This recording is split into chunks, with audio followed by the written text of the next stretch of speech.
Recorded live from Hong Kong and Toronto. Let's go! This is the PR and Law Podcast. The PR and Law Podcast. Turn it up. With your hosts, Cam McMurchie and Ewan Christie. We've made it to episode 48 of the PR and Law Podcast. I'm your host, Cam McMurchie, along with Ewan Christie. Hello, Cameron. Ewan's an employment lawyer and partner at Duntroon LLP in Toronto, Canada, and he's online at duntroon.law. I'm a PR guy based in Hong Kong and publisher of the Digital Bits PR and Communications newsletter at digitalbitspr.com. If you enjoy the podcast, please tell a friend, and you can follow us on LinkedIn, Twitter, Instagram, and Facebook, as well as our YouTube and SoundCloud channels. You can also get our newsletter at PRLawPodcast.Club. So here we are, Ewan. Another week has come and gone. What's happening? Oh, well, I know we were joking about this a couple of weeks ago, Cam, but let me tell you about the weather. Because it's beautiful here. Finally, we had like a gorgeous sunny weekend, and it was warm, and you could kind of get out for a nice walk. It was, it's a really, really funny thing in the city of Toronto, and this happens every year, sort of the first weekend day that you get that's even remotely warm. And by remotely, I mean it was like 12 or 13 degrees. So, we're not talking anything crazy, nothing like what you typically get in your neck of the woods, Cam. But nevertheless, that means that without doubt, you have people wandering around in shorts and t-shirts. It goes magically from, it was winter yesterday and now it's summer, even though it's only 13 degrees. But it was lovely and it was a really nice change. Well, it's the opposite here now because I'm just looking out the window again. It's Monday morning when I'm taping in Hong Kong, and it's quite gray out there. It looks like a storm approaching, actually. But there's another storm that is kind of moving away, and that's COVID again. And Ewan, I got tested a week ago, and it's the first time I'd ever done a COVID-19 test. It was really kind of interesting. And even the woman who sort of administered the test said, have you done this before? And I said, no. And she was kind of shocked. She said, you're probably the only person in the entire world who hasn't done this yet. She's probably right, Cam. She's probably right. So yeah, it was quite funny. But anyway, yeah, it was quite simple. I mean, we had a family member sort of exposed to somebody who, was positive with the virus. It turned out last week, about middle of the week, that COVID-19 was found in the sewage system of our building. And I know the city's been testing this. Apparently it's not very accurate. Like, it's really kind of hard to pinpoint exactly where that came from, but it's a cluster of buildings. And so all of us had to do a second sort of mandatory test. And so I'm actually waiting for that result to come back. Should be fine. But yeah, I've finally got into sort of the whole COVID apparatus, the system. It's really smooth. I was really impressed. They've set up these testing facilities sort of in school gymnasiums and other spots around the city and public buildings. And it's a real fast registration, test, and out, and they'll send you a text message with your result. It's really, really fast. So what is this whole, they found sewage in the building thing. Does that mean that everybody in your building is quarantined? I mean, are you still able to go out? What's the deal there? So they found the traces of the virus in the sewage system. And so what happens is within a 3-day period, everyone in the building has to go get tested. So if you want to just go get tested for COVID in Hong Kong, you can. And it's about $30 US to do that test. But if you're part of a mandatory group where the government is sending you to be tested, that's free. And so that's basically what we did. We went into the facility and they said, where do you live? And I said where we lived, and they could see, okay, yeah, that's mandatory. So just right over here, please. And we did the test. So yeah, I was a bit nervous after the first one, but it should be fine on the second one. We were up in near 100 cases a day again for 4 or 5 days, and now it's back down. I was 8 yesterday. So they really nipped this one in the bud quickly, this last wave. Well, good. I'm not going to tell you what's going on here in that regard because our numbers aren't nearly as promising as that. So perhaps we should just move on to greener pastures. I'm going to mention one more thing on this. I could not believe some of the videos I saw last week from Florida because the famed spring break is underway. And I mean, we're talking thousands and thousands of people on the streets in Miami Beach. It's really, really insane. No masks or very few masks.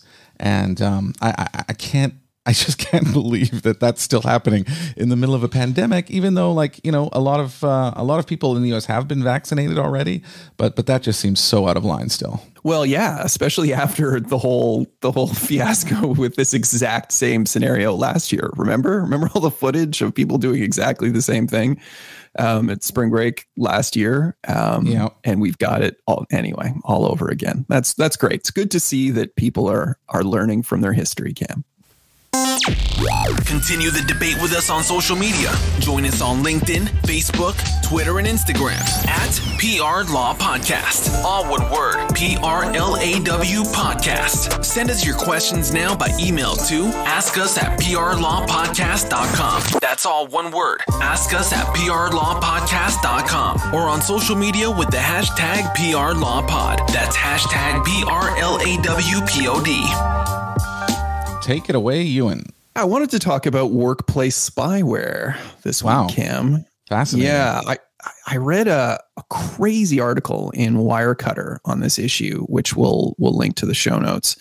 And it was a bit of an eye-opener. I mean, I thought I had some understanding and some familiarity with some of the tools that are out there, but clearly, you know, I was like tip of the iceberg stuff because in peeling back some of the layers of what's discussed in this article, it's wow. It's crazy. It's crazy out there what's going on. I'm aware of this as a kind of burgeoning area of software and tech. And I mean, it's been around a long time, but obviously the tools have advanced a lot, but I'm not intimately familiar with them. So, you know, what did you find in your reading and your research on it? Well, I mean, just the scope of the tools in terms of what's available, right? So things like taking screenshots of employee screens, making video recordings. And that means remotely, right? Not standing over the shoulder. Oh, yes. Yeah. Rest assured, this is all remote. Making video recordings, offering live video feeds, VoIP call spying, GPS tracking, keystroke monitoring, general data mining. I mean, you name it, Cam. Wow.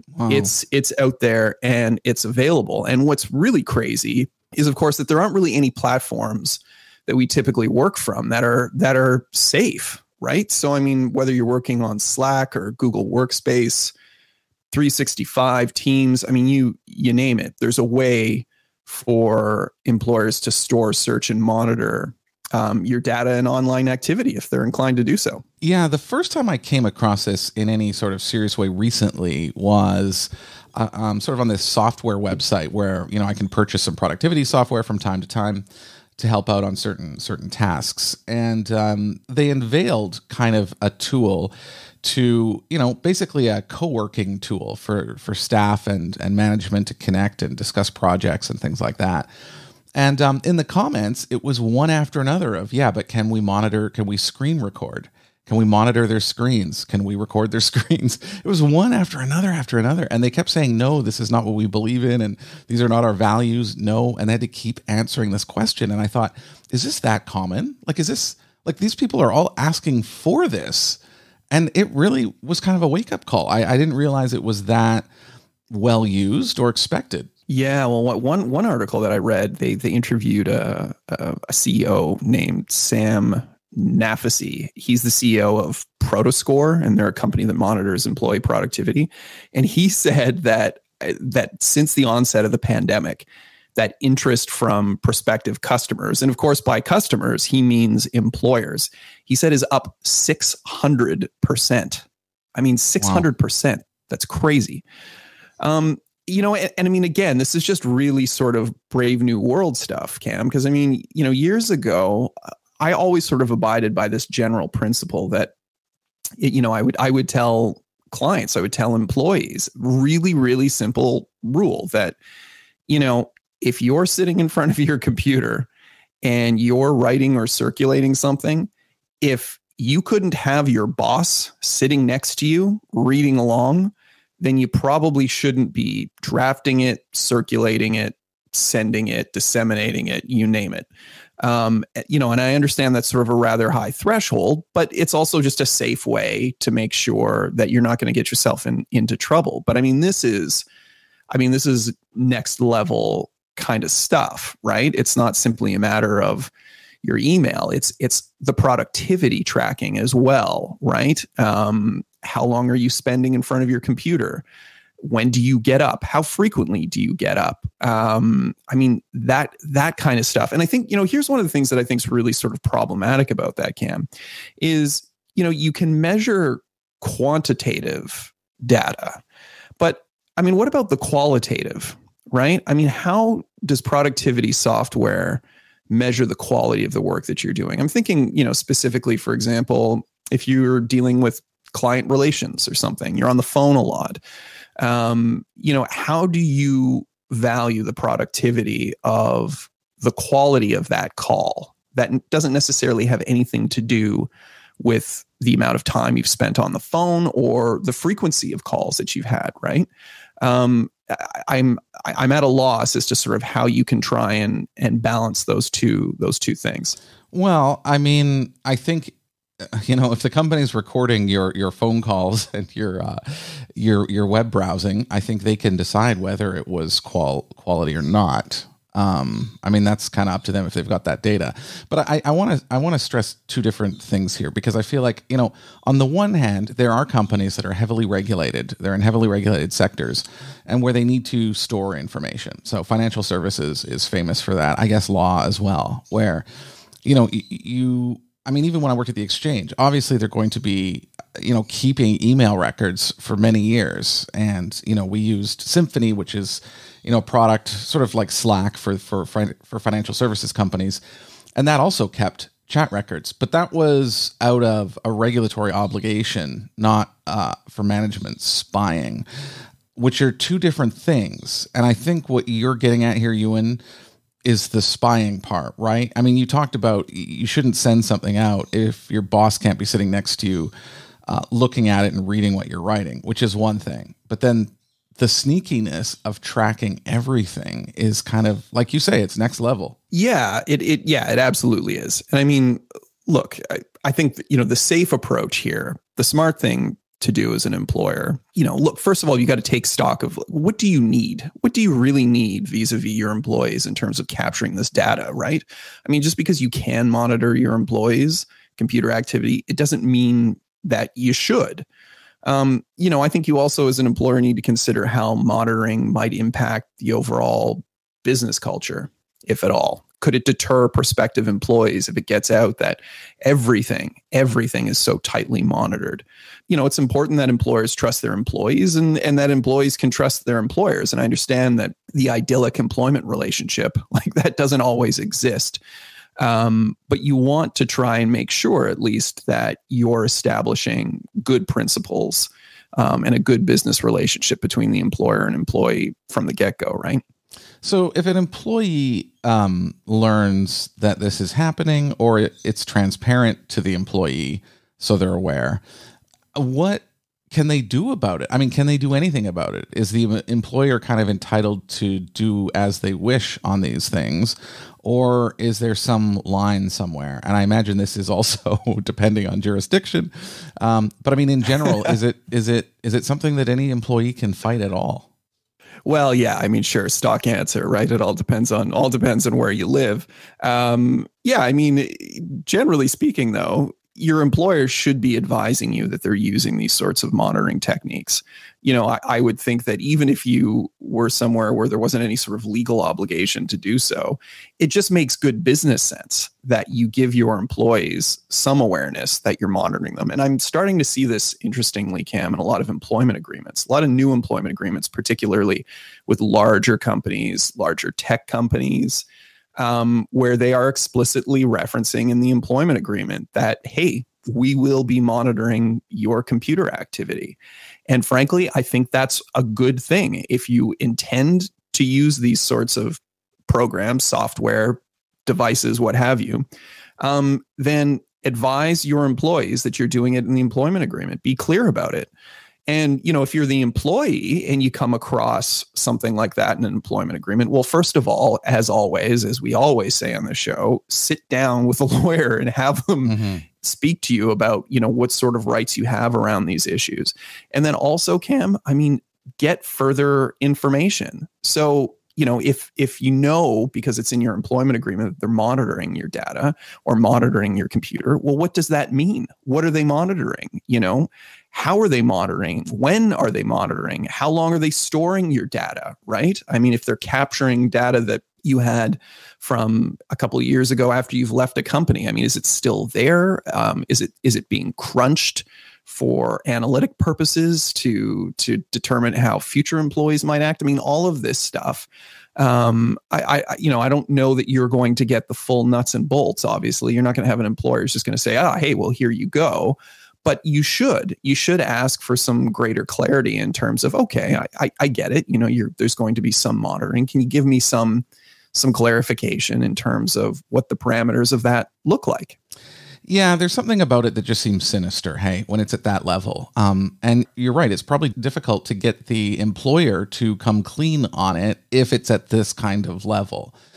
Because I do think it says something about the culture of the organization or the leadership if something like this is installed. And I do want to mention another thing to people because I don't think they realize this, but if you have an iPhone and you get your work email on an iPhone through a certificate, and I think iPhone users will know what I mean. It's something you have to install through your settings to get sort of a corporate or enterprise email service on your phone. If it's a secure kind of organization that manages its data. But those certificates basically give the employer carte blanche to see everything on your phone. And that's something I think a lot of people aren't aware of because they think, you know, you have to install this to get your work email. But it actually creates kind of a big sort of hole through which the employer can crawl into your iPhone and see what your bookmarks are and how long your phone calls are and, you know, what you've been searching on Google, all that kind of stuff.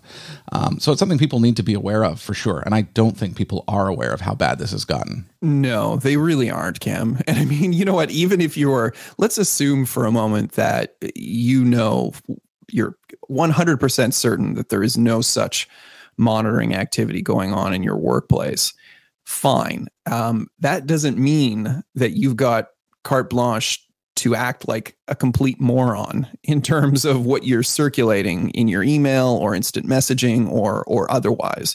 Because whether there's any monitoring going on or not, the reality is that if your employment relationship goes sideways, or if the employer has some reason to believe that you've been engaging in some, you know, problematic conduct, then, you know, they have the ability to pull the emails if they want to allege cause for discharge, for example.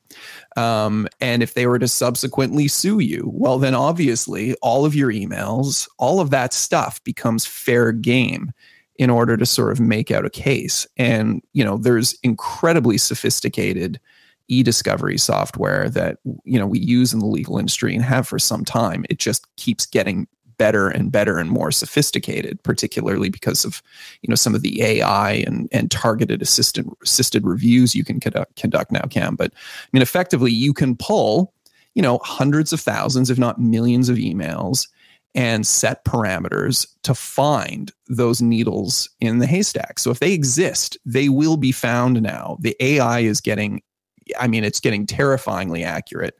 So just because you don't have these monitoring tools, just because they're not being used in your workplace, that doesn't mean that you should not be very, very, very careful as an employee. That is actually kind of a good side issue.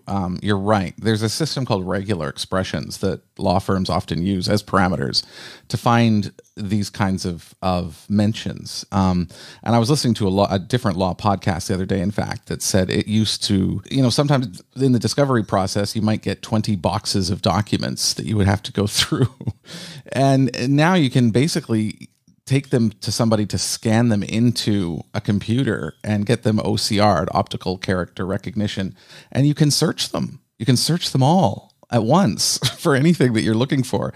And so the technology has gotten to that point where you're right. If it's down, if someone wrote it, it will be found. There's no more just missing it or, something like that. Yeah, you're absolutely right. I've used some of this software and it's really quite impressive. So, let's say you're loading a database of 500,000 documents. You then establish parameters for what you want the platform to search for. And the AI, the way that it works is it will present you with a document and say, okay, so is this sort of specific to issue 1, whatever the issue 1 is that you're looking for, is this relevant or not relevant? You identify it as not relevant. Well, that then informs the AI in terms of what it goes out and looks for in subsequent searches.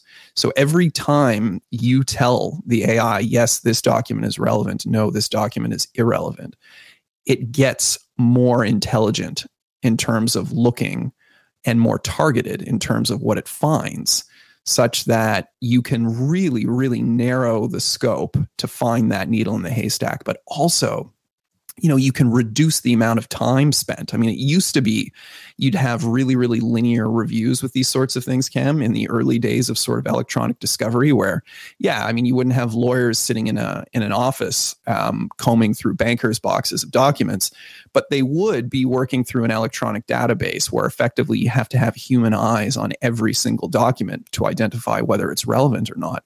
We don't need to do that anymore. We've really been able to sort of limit the scope of the number of documents that human eyes actually have to review, and the AI can effectively do the rest. And the courts are on side with this because it obviously dramatically cuts the cost of litigation, which is good for everybody, right? Yeah, and I'm glad you brought that up because you're right. AI sort of takes this to next level, and indeed that's how AI works. I mean, it doesn't come off the conveyor belt perfect. It has to be taught. And, in some cases it's taught over many, many years and it just keeps getting better and better and better, as you say. That's going to be scary if you think that you can hide a document or hide an email, in the system. Chances are it will be found using these tools.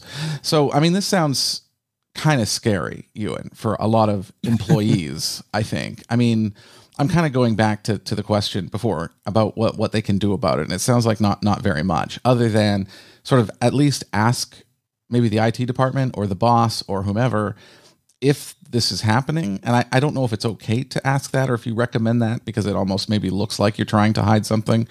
Well, yeah, I would recommend. I mean, I would recommend on some level making those inquiries. And again, if you're an employer, you need to advise your employees, hey, we're monitoring your emails. Hey, we're monitoring your instant message. Hey, we use this tech. Are they going to get in, as I said earlier, to the nuts and bolts? I mean, hey, probably not, but they have to convey that to you on some level that, yes, we are using these tools.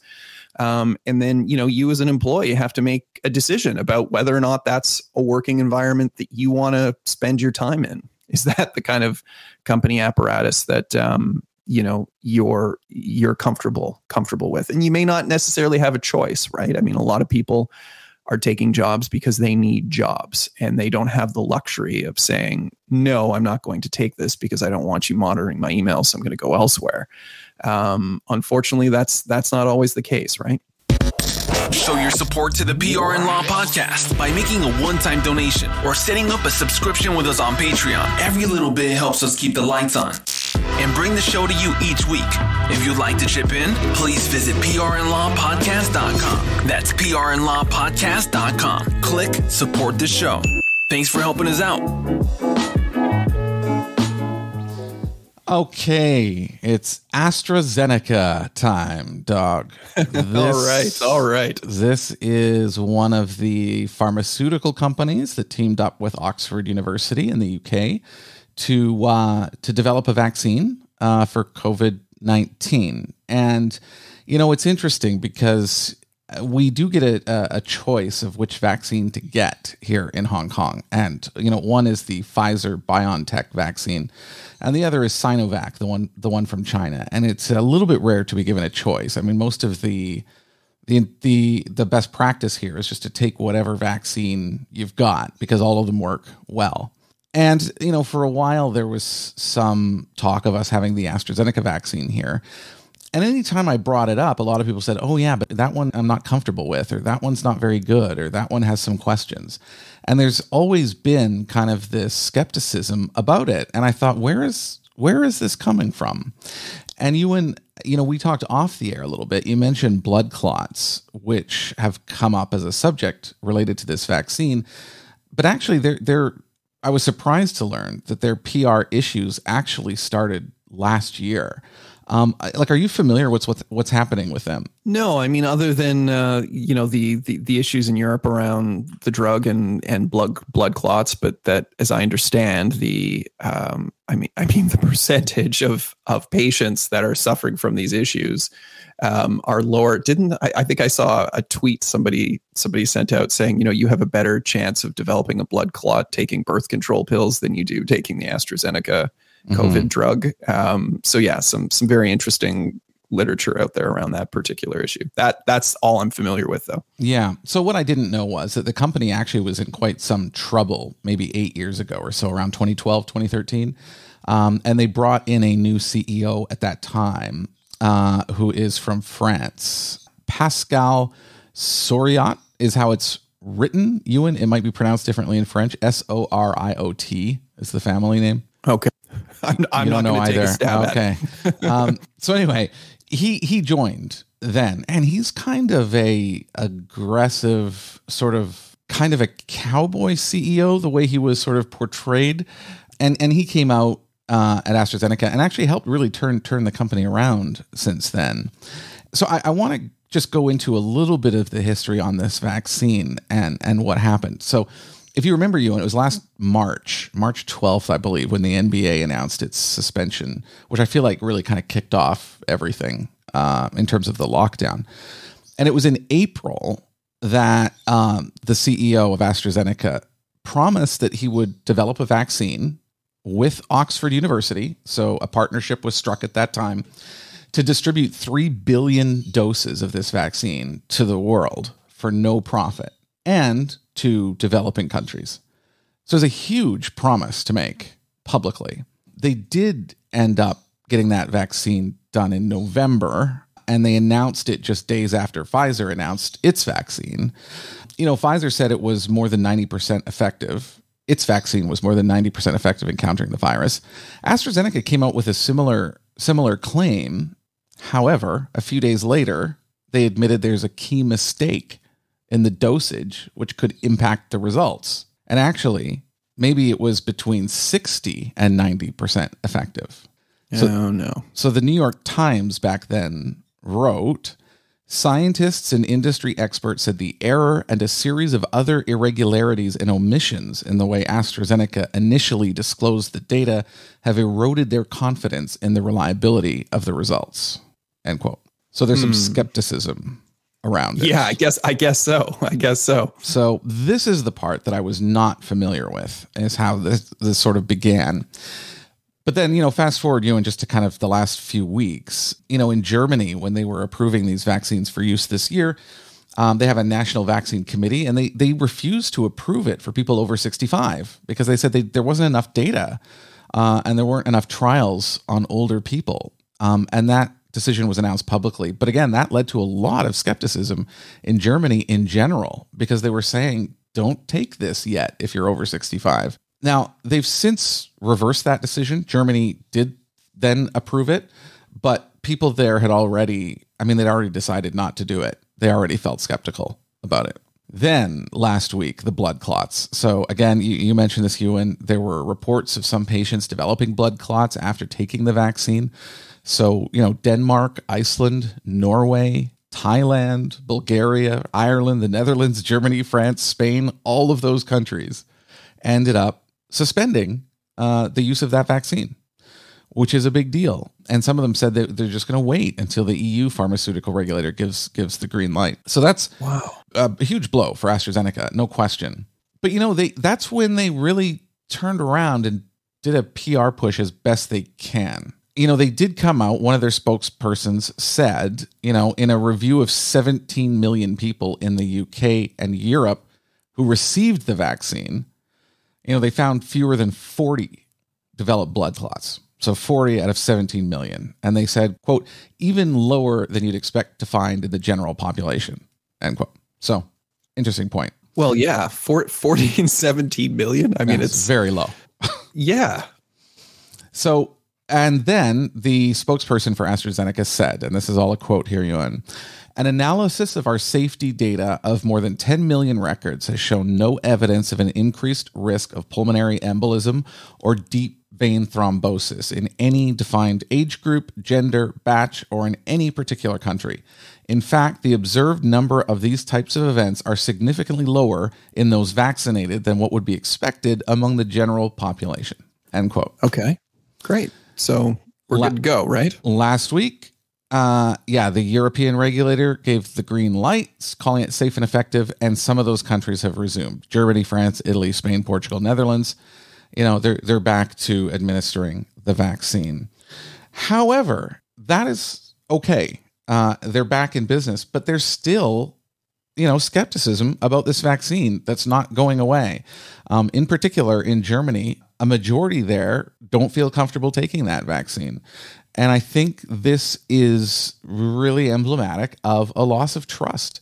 And we've said on this show many times that trust is so important to your business. And I think, what has happened to AstraZeneca here, is really symbolic of what happens when you lose that trust. Right. But I sort of get it if you're sort of to look at the cumulative effect going all the way back to last year. But I don't think, and let me ask you, do you really think that this is reflective of a cumulative effect from the consumer's perspective? Or rather just that they've read a number of articles about blood clots and people are scared of blood clots?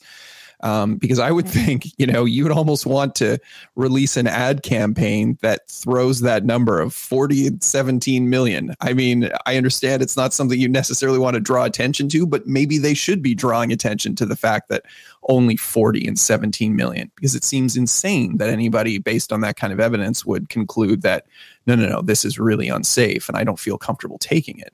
The reason why this is such a problem is you're right. Actually, there are studies now, and a lot of people have come out, and the healthcare regulators of various countries saying that there's nothing wrong with this vaccine. It's perfectly safe, but it kind of doesn't matter. And we talk about this inside the company I work for and other clients that I've dealt with in the past, is that it doesn't really matter what the facts are a lot of the time.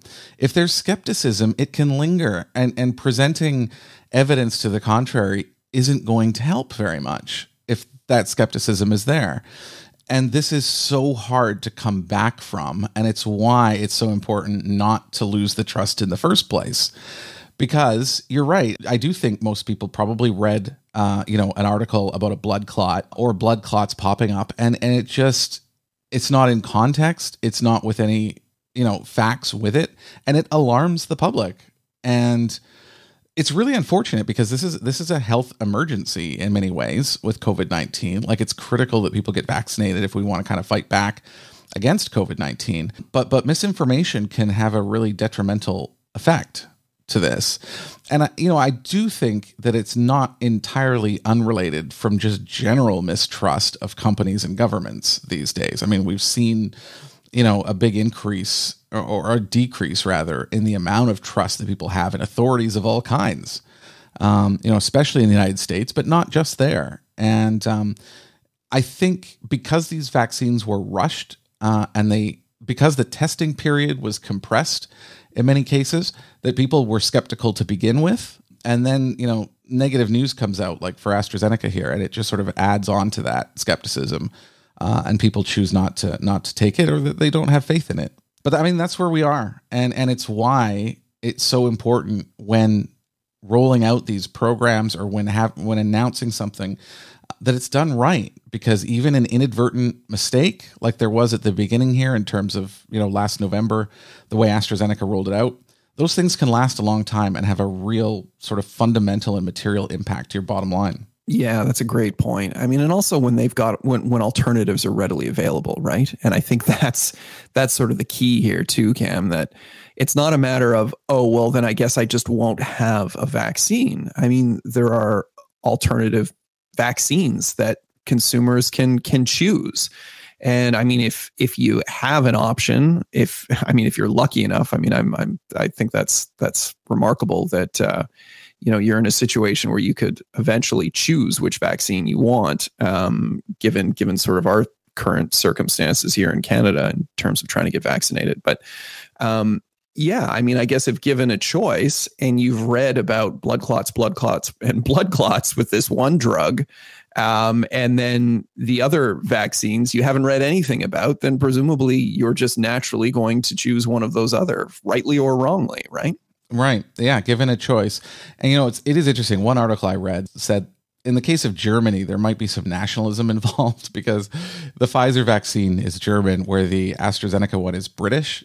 So it may be their way of sort of, looking down on the British vaccine. But I was looking through this, Ewan. Like, I was going through this story and this chronology and thinking, like, where did the breakdown happen? Like, why was there a mistake in the rollout? And, I'm going to link to a couple of articles in the show notes on this, but a couple of things popped up. One is this cooperation with Oxford University, which normally does not submit these kinds of, medicines to any regulatory body for approval. So they didn't have much experience with that. And that was one problem. And then I think another one is, the way that the CEO sort of announced what he was going to do.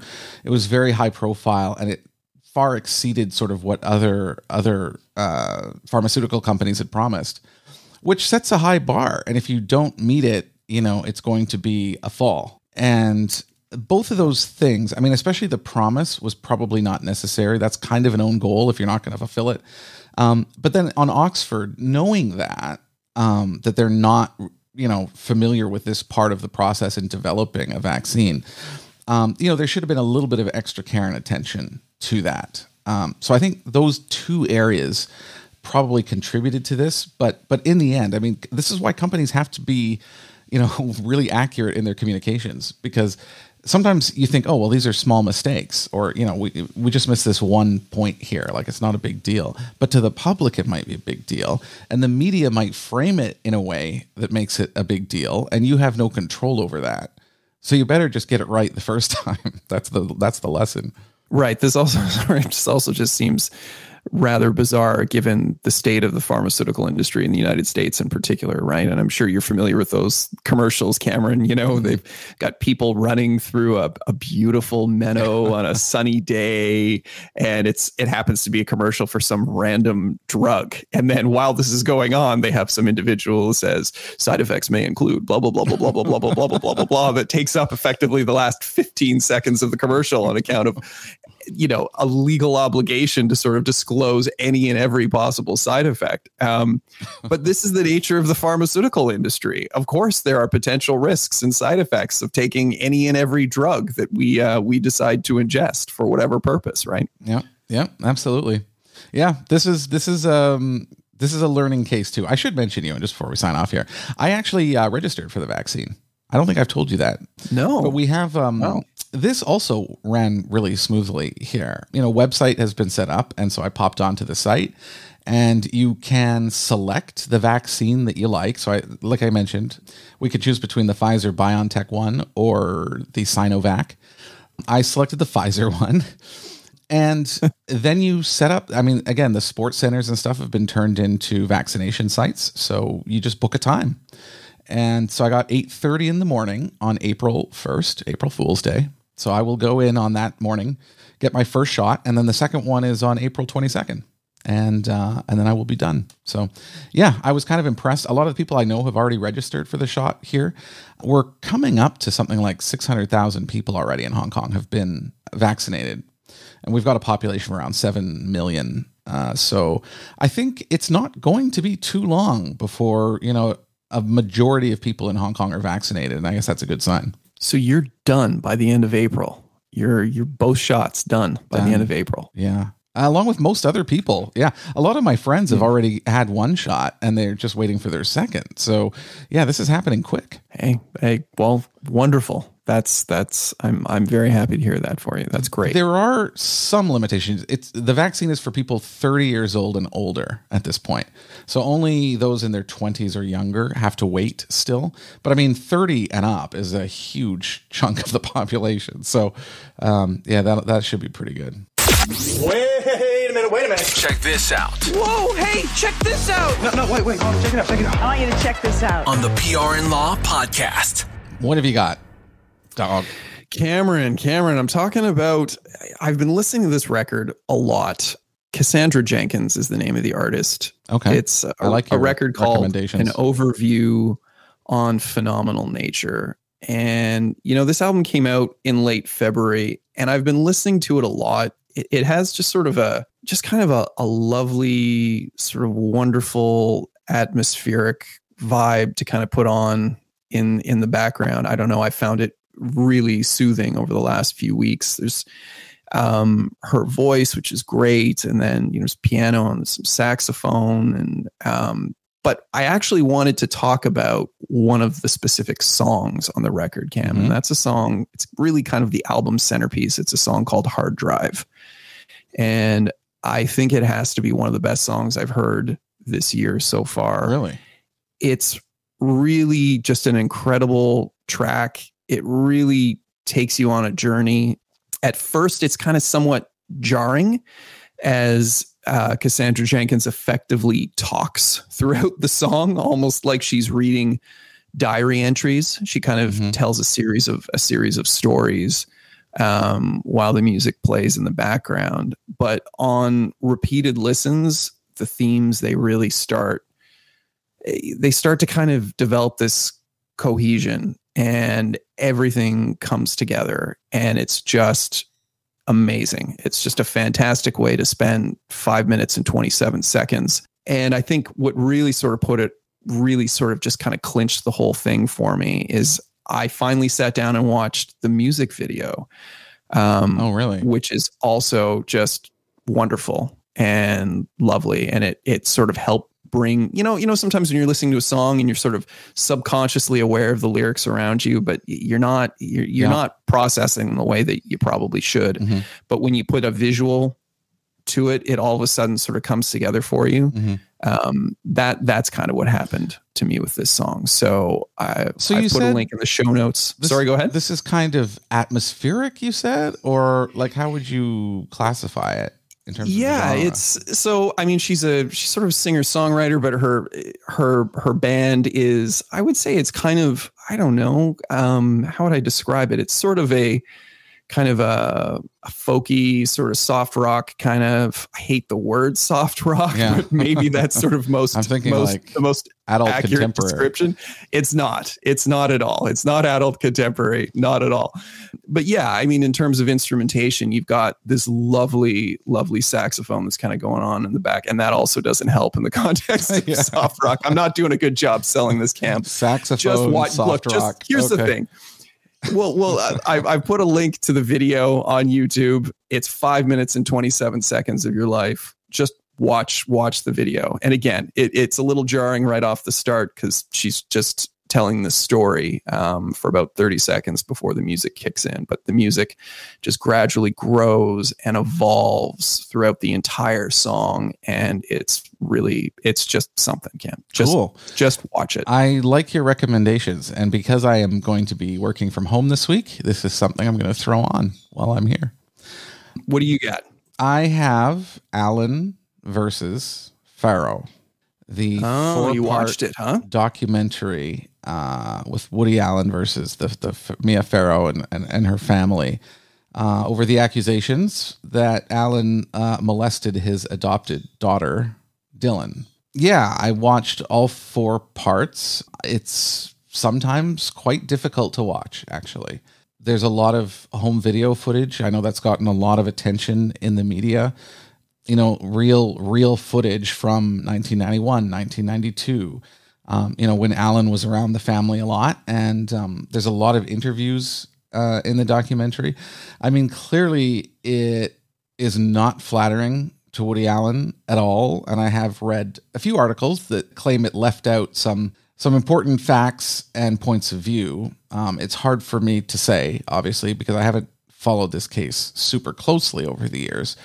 But it's an uncomfortable, but I feel like in many ways necessary watch.